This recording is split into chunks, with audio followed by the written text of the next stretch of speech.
George Thomas তিনি বলছেন যে 1863 সাল থেকে নিয়ে 1864 সাল থেকে নিয়ে 1867 সাল পর্যন্ত 3 বছরে 14,000 আলেমকে বিনা অন্যায়ে হত্যা করা হয়েছে। তারপরে তিনি আবার বলছেন, জর্জ থমাস তিনি বলছেন যে আমি দিল্লির চাঁদনি চক থেকে নিয়ে লাহোর পর্যন্ত যেতে গিয়ে আমি একটি গাছও দেখলাম না যে গাছে মুসলিম আলেমদেরকে ফাঁসি দেওয়া হয়নি। ভাবুন কত ছিলাম, এমতো অবস্থায় আমি দেখতে পেলাম যে রাস্তা দিয়ে অতিক্রম করতে করতে মাংস পোড়ার গন্ধ সেন্ট পেলাম, মানুষের গোস্তের সেন্ট পেলাম, এবং মানুষের গোস্তের সেন্ট দেখতে পেয়ে আমি একটি ক্যাম্পে অবস্থান করলাম। আমারই ভাই ইংরেজ ভাই, তারা বলছে আমারই একটি ভাইয়ের ক্যাম্পে অবস্থান করলাম। ক্যাম্পের পিছনে গিয়ে দেখছি যে 40 জন মুসলমানকে উলঙ্গ করে গাছে টেঙ্গে রেখেছে, বেঁধে রেখেছে, এবং উত্তপ্ত আগুনকে জ্বালিয়ে রেখেছে, এবং উলঙ্গ করে ওই 40 জন আলেমকে বলছে তোমরা আমাদের পক্ষপাতী গ্রহণ করো, না হলে তোমাদেরকে এই আগুনে নিক্ষেপ করব। তবুও সেই আলেমগণ সেই আগুনের ভয় করেনি, আগুনের ভয় করেনি। তেনারা বলেছেন যে আমরা তোমাদের পক্ষপাতী গ্রহণ করব না। তারপরে তাদেরকে আগুনে নিক্ষেপ করে দিয়েছে। এইভাবে ভারতবর্ষের মাটিতে মুসলিম আলেমগণ এইভাবে ভারতবর্ষের মাটিতে শহীদ হয়ে গেছে। আজকে আমাদেরকে বলা হয় শরণার্থী। এইভাবে আজ যদি মুসলিমগণ যেইভাবে এই আগুনে পুড়ে নিজের জীবনকে উৎসর্গ করে দিয়েছে, সেই জামানার ইংরেজের জামানায় সবচেয়ে কঠিন আযাব ছিল কালাপানি। এমনই আযাব যে আযাবে সেখানে যদি কেউ যায় বা সেখানে যদি কাউকে নিয়ে যায়, সেখান থেকে 100-র মধ্যে 90% মানুষ ওই কালাপানির শাস্তি থেকে মৃত্যুবরণ করেছে। 10% মানুষ ফিরে এসেছে। এই কালাপানি আন্দামান নিকোবরকে এই কালাপানির ব্যবস্থা করা হয়েছিল একটি দ্বীপের মধ্যে, যেখান থেকে কেউ পালাতে যেন না পারে। ভারতবর্ষের একটি অংশ, কিন্তু সেটা একটা দ্বীপের মধ্যে। সেখানে আন্দামান নিকোবরকে মুসলিমদেরকে কালাপানির শাস্তি দেওয়া হয়েছে, কালাপানির আযাব দিয়ে তাদেরকে এইভাবে নির্যাতন করা হয়েছে। তারপরেও তারা আমাদেরকে স্কুল কলেজগুলোতে আমাদের শিক্ষা দেওয়া হয় যে ভারতের প্রথম স্বাধীনতা সংগ্রাম শুরু হয় 1857 সালে। এটা একটি ভুল ধারণা। তারও 100 বছর আগে ভারতবর্ষের স্বাধীনতার সংগ্রাম ইংরেজদের বিরুদ্ধে শুরু হয়ে গিয়েছিল। 1757 সালে পলাশির যুদ্ধে এই ভারতবর্ষে এই পশ্চিমবঙ্গের মুর্শিদাবাদে নবাব সিরাজউদ্দৌলার সঙ্গে প্রথম 1757 সালে পলাশির যুদ্ধে নদিয়ায় ইংরেজদের সাথে যুদ্ধ হয়েছিল, এবং সেই যুদ্ধে নবাব সিরাজউদ্দৌলা তিনি জিতে যেতেন, কিন্তু মির্জাফরের গাদ্দারির কারণে নবাব সিরাজউদ্দৌলা সে ব্রিটিশদের বিরুদ্ধে যুদ্ধতে সে হেরে যায়। এই মির্জাফরের কারণে।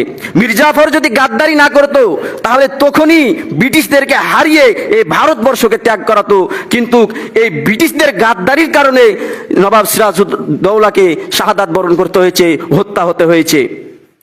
এটা ছিল 1757 সালে।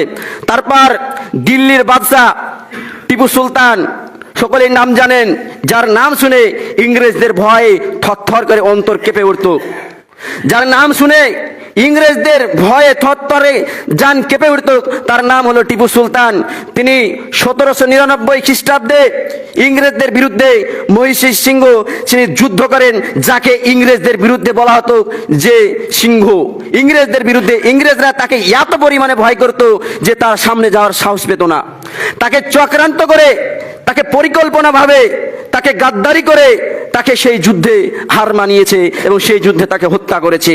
সে যে হত্যা হয়ে পড়ে আছে মাটিতে, তাও ইংরেজরা ভয় যেতে পারছে না যে সে বেঁচে যদি থাকে তাকে হত্যা করে দিবে। এতটা ভয় করতো ইংরেজরা টিপু সুলতানকে। সেই টিপু সুলতানকে গাদ্দারি করে তাকে হত্যা করা হয়েছে, এবং সেই গাদ্দারি করে হত্যা করার পর ইংরেজরা ঘোষণা করলো আজ থেকে ভারতবর্ষ আমাদের। টিপু সুলতানকে হত্যা করার পর, কিন্তু হত্যার আগে টিপু সুলতানের সামনে এই কথা কেউ বলতে পারেনি। টিপু সুলতানের সামনে হত্যার আগে এই কথা কেউ বলতে পারেনি যে ভারতবর্ষ আমাদের। টিপু সুলতানকে এত ভয় করত মুসলিম শাসক ছিলেন। তিনি ভারতের প্রথম রকেট আবিষ্কার করেছেন। আমাদেরকে ভুলে গেলে হবে না, আমাদের সন্তানকে মনে রাখতে হবে যে এই ভারতবর্ষের মাটি আমাদের পূর্বপুরুষের মাটি।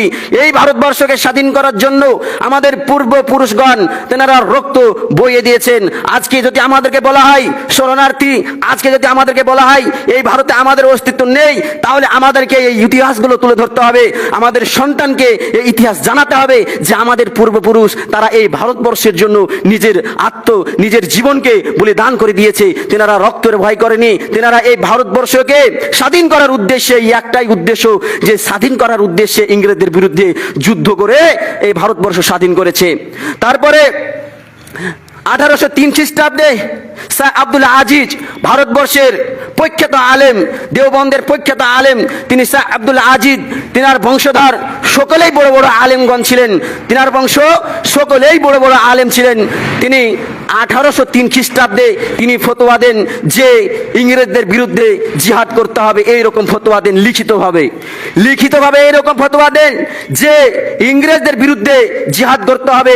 জিহাদ সকলেই জানেন কেমন, আর ইংরেজদের বিরুদ্ধে জিহাদ করতে হবে বলে তিনি লিখিত ফতোয়া দেন।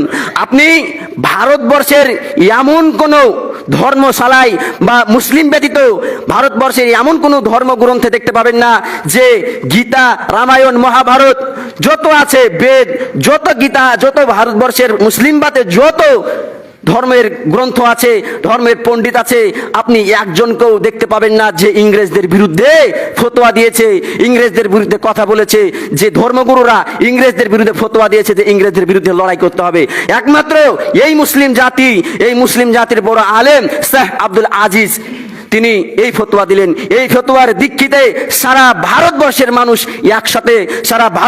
মানুষ একসাথে ঝাঁপিয়ে পড়লো ইংরেজদের বিরুদ্ধে, ইংরেজকে উৎখান করার জন্য, ইংরেজকে ভারতবর্ষ থেকে তাড়িয়ে দেওয়ার জন্য সারা ভারতবর্ষের মানুষ এক সমবেতভাবে তারা ইংরেজদের বিরুদ্ধে লড়তে থাকলো এই ফতোয়ার মাধ্যমে। তারপর ইংরেজরা এত পরিমাণে ভয় করত মাওলানা আহমদুল্লাহকে, যিনি একজন দেওবন্দের শিক্ষক ছিলেন, এত পরিমাণে ভয় করত যে তার মাথার মূল্য সেই জামানার তার 50,000 মুদ্রা তার মাথার মূল্য দিয়েছিল। যে এই মাথা এনে দিতে পারবে তাকে 50,000 মুদ্রা দেওয়া হবে, এরকম বলেছিল ইংরেজরা। তাকে এত পরিমাণে ভয় করত। এই ইংরেজরা এই কথা বলে, এবং একজন হিন্দু সে গাদ্দারি করে, সে বন্ধু হিসাবে সেই আহমদুল্লাহকে বাড়িতে নিয়ে গিয়ে চক্রান্ত করে বিষ খাইয়ে তাকে হত্যা করে এবং তার গর্দান ইংরেজদের সামনে নিয়ে যায় এবং 50,000 দিরহাম বাড়িতে গাদ্দারি করেছে। তারপরে এই ভারতবর্ষের জন্য জীবন দিয়ে দিয়েছে সেই শাহ আব্দুল আজিজ রাহমাহুল্লাহর ফতোয়ার আধিপত্যে বা ফতোয়ার অনুপ্রেরণায় হয়ে আমাদের পশ্চিমবঙ্গের হাজী শরীয়তুল্লাহ তেতুমির নামে যাকে চিনি আমরা, তিনি 1831 খ্রিস্টাব্দে তিনার বয়স মাত্র 17 বছর বয়সে তিনি ইংরেজদের বিরুদ্ধে তরোয়াল ধরে নিয়েছেন। তিনি 1831 খ্রিস্টাব্দে ব্রিটিশ ইংরেজরা ওই আলাপ আলোচনা করছেন, ওই জায়গাতে গোলা বারুদ মেরে তাদেরকে ধ্বংস করে দিল এবং তাদেরকে হত্যা করে দিল, এবং তেতুমিরও সেখানে উপস্থিত ছিলেন এবং সেখানে তিনিও শাহাদাত বরণ করলেন। এই ভারতবর্ষে এই পশ্চিম বাংলার মাটিতে সর্বপ্রথম যে ইংরেজদের বিরুদ্ধে যুদ্ধ করতে যে শহীদ হয়েছেন তার নাম হলো তেতুমির, এবং তার আরেকটি নাম হচ্ছে হাফিজ মীর নিসা আলী। তিনি এই ভারতবর্ষের প্রথম পশ্চিম বাংলার শহীদ হয়েছেন। মনে রাখবেন, এই ইতিহাস বললে হবে না আজকে। তারপরে আশফাকুল্লাহ, আপনারা সকলেই অবগত আছেন যে আশফাকুল্লাহ তিনি 1925 খ্রিস্টাব্দে, 1925 খ্রিস্টাব্দে তিনি একটি স্টেশনে উপস্থিত ছিলেন এবং সেই টাকার বস্তা, টাকার ভ্যান কে সে চুরি করে এই কারণেই যে ইংরেজদের বিরুদ্ধে, ইংরেজদের দুঃসাহসের বিরুদ্ধে, ইংরেজদের অপকর্মের বিরুদ্ধে যদি লড়তে হয় তো প্রচুর অর্থের প্রয়োজন, কারণ অস্ত্র শস্ত্র গোলা বারুদ ক্রয় করতে হবে, কিনতে হবে, কিন্তু অস্ত্র গোলা বারুদ কেনার মতো পয়সা ছিল না। এই কারণে তিনি কি করেছিলেন, হাই কমান্ডারের নির্দেশে আশফাকুল্লাহ তিনি এই চুরি করেছিলেন এবং এই চুরির দায়ে তাকে তিনি 1925 খ্রিস্টাব্দে চুরি করেন এবং 1927 খ্রিস্টাব্দে তাকে ফাঁসি দেওয়া হয়। তাকে তার দেহ ছিল সুঠাম দেহ এবং একবারে হৃষ্টপুষ্ট, তিনি ছিলেন একবারে সাবলীল। তিনাকে 1927 খ্রিস্টাব্দে ফাঁসি দেওয়া হয়। ফাঁসির মঞ্চে তিনি একটি বাক্য পাঠ করেছিলেন যে কালেমা লা ইলাহা ইল্লাল্লাহ মুহাম্মাদুর রাসূলুল্লাহ। এই বাক্য পাঠ করে তিনি দুনিয়া থেকে হাসতে হাসতে দুনিয়া থেকে বিদায় নিয়েছেন। এই ভারতবর্ষের জন্য, এই ভারতকে স্বাধীন করার জন্যই, গোলা বারুদ অস্ত্র শাস্ত্র ক্রয় করার জন্যই হাই কমান্ডারের নির্দেশে তিনি চুরি করতে গিয়েছিলেন এবং চুরির দায়ে তিনাকে জেলের ভিতরে এত পরিমাণে শাস্তি দেওয়া হতো, তিনাকে জেলে এত পরিমাণে শাস্তি দেওয়া হতো, লোহাকে গরম করে তার কোমরে তার কোমরে ছেঁকা দেওয়া হতো এবং সেই ছেঁকার কারণে সে তার জ্ঞান হারিয়ে ফেলতো। আবার পুনরায় জ্ঞান ফিরে আসলে আবার তাকে ছেঁকা দেওয়া হতো এবং বলতো যে ইংরেজরা বলতো তুমি আমাদের পক্ষ হয়ে তুমি ফতোয়া দাও, তুমি আমাদের পক্ষ হয়ে ফতোয়া দাও। কিন্তু সে কখনো ইংরেজদের পক্ষপাতী হয়ে ফতোয়া দেয়নি। সে বলেছে আমাকে যদি আগুনে পড়ে যেতে হয় তবু আমি পড়ে যাব, তবু ইংরেজদের পক্ষপাতী হয়ে আমি ফতোয়া দিব না। তিনি এইভাবে শাস্তি দিয়েছে। পাশের জেলের মানুষরাও ভয় করত তিনাকে যেইভাবে শাস্তি দিত। তারপরে মৌলানা হুসাইন আহমদ মাদানী, তিনিও একজন দেওবন্দের বড় আলেম।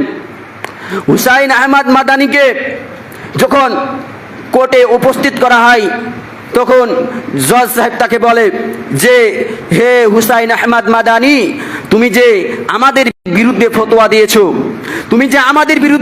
দিয়েছো, এর পরিণতি কি হতে পারে তুমি কি জানো?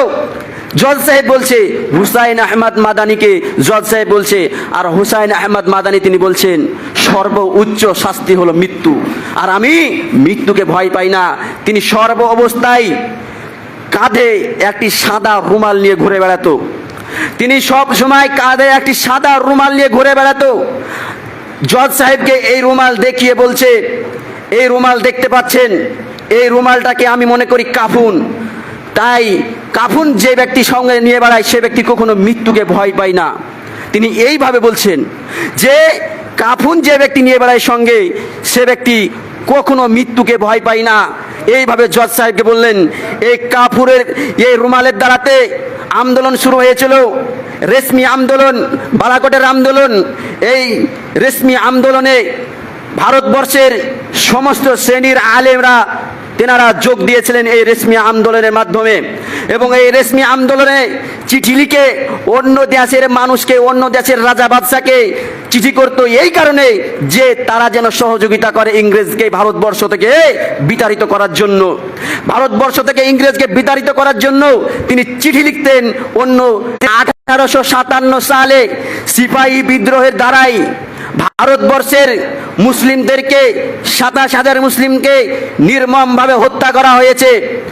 ভারতে 27,000 মুসলিমকে নির্মমভাবে হত্যা করা হয়েছে। তিনি বলছেন